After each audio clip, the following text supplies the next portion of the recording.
Shalom, selamat pagi Bapak Ibu, rekan-rekan yang saya kasihi di dalam Tuhan Yesus Kristus. Kembali di pagi hari yang indah ini dengan penuh sukacita di dalam Tuhan, karena kekuatan, kesehatan masih Tuhan anugerahkan bagi kita semua, sehingga kita semua boleh berjumpa kembali melalui program Motivasi Pagi. Firman Tuhan pada pagi hari ini terambil di dalam kitab Yesaya pasal 43 ayat yang ke-11.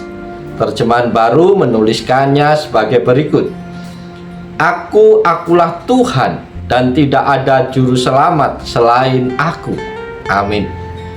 Saudara-saudara terkasih di dalam Yesus Kristus, dalam nats firman Tuhan pada pagi hari ini, Allah dengan tegas menyatakan identitasnya sebagai satu-satunya Tuhan dan Juru Selamat. Pesan ini menekankan eksklusivitas dan keunikan Tuhan dalam perannya sebagai penyelamat umat manusia. Ayat ini mengingatkan kepada kita semua bahwa hanya Tuhan yang berkuasa penuh atas kehidupan dan keselamatan kita. Tidak ada yang lain, baik itu manusia, ideologi, atau kekuatan apapun yang dapat menyelamatkan kita seperti Tuhan. Saudara-saudara terkasih, Tuhan menegaskan bahwa Dia satu-satunya yang berdaulat atas segala sesuatu. Semua pencapaian, keajaiban, dan keselamatan yang kita alami berasal dari Tuhan semata. Dalam dunia yang penuh dengan ketidakpastian dan tantangan, ayat ini mengajak kita untuk meletakkan harapan dan kepercayaan kita sepenuhnya kepada Tuhan. Dia adalah sumber kekuatan dan penolong kita yang sejati. Bapak, Ibu, Saudara yang dikasihi dan yang diberkati Tuhan, apa yang perlu kita renungkan dari nats firman Tuhan pada pagi hari ini?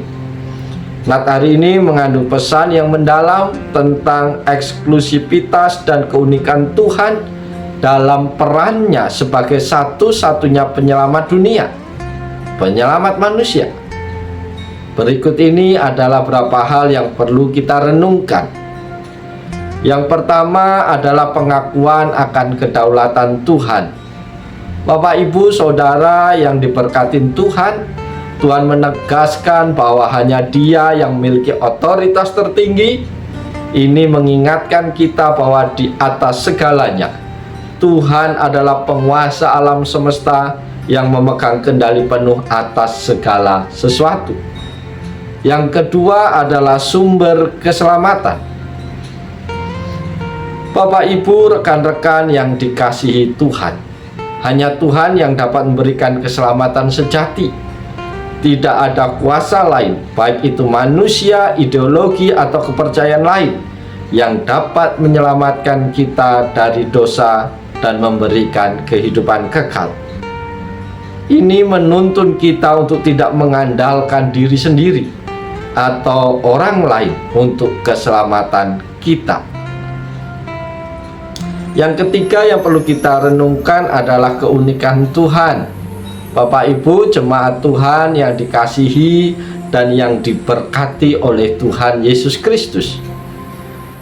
Ayat firman Tuhan ini menggarisbawahi bahwa Tuhan itu unik dan tidak ada yang setara dengannya. Ini mengajarkan kita untuk menghormati dan memuliakan Tuhan sebagai satu-satunya yang layak menerima pujian dan penyembahan kita. Yang keempat yang perlu kita renungkan adalah panggilan untuk bergantung kepada Tuhan. Para sahabat yang dikasihi Tuhan, dalam hidup ini kita sering menghadapi berbagai tantangan dan ketidakpastian. Ayat ini mengingatkan kepada kita semua di pagi hari ini untuk selalu bergantung kepada Tuhan, karena Dia adalah satu-satunya yang dapat memberikan kita pertolongan dan keselamatan. Yang kelima yang dapat kita renungkan adalah kesetiaan dalam iman. Bapak, Ibu, Saudara, rekan-rekan yang saya kasihi di dalam Tuhan, dalam dunia yang penuh dengan berbagai pilihan dan gangguan. Ayat ini menuntut kita untuk tetap setia dalam iman kepada Tuhan. Kita diingatkan untuk tidak tergoda oleh juru selamat yang lain yang ditawarkan oleh dunia ini, tetapi tetap fokus pada Tuhan yang sejati. Karena itu melalui renungan ini kita diingatkan untuk mempercayai Tuhan sebagai satu-satunya sumber keselamatan dan mengandalkan Dia dalam segala situasi kehidupan kita. Bapak Ibu yang diberkati Tuhan, biarlah renungan firman Tuhan yang singkat ini menjadi berkat bagi kita semua, memotivasi kita untuk senantiasa setia di dalam Tuhan. Apapun situasi keadaan kita, biarlah kita tidak pernah meninggalkan Tuhan. Dan jangan pernah gantikan Tuhan Yesus Kristus sebagai Tuhan dan Juru Selamat dengan Tuhan-Tuhan yang lain. Oleh sebab itu, mari dengan sukacita, dengan penuh semangat di dalam Tuhan, kita jalani seluruh hidup kita kerjakan tugas tanggung jawab kita sepanjang hari ini dengan penuh sukacita, karena kita tahu Tuhan adalah satu-satunya sumber keselamatan kita, sumber pertolongan kita, yang akan selalu menolong, memberkati Bapak Ibu Saudara semua. Oleh sebab itu, selamat pagi, selamat berkarya. Tuhan Yesus memberkati Bapak Ibu Saudara semua. Haleluya. Amin.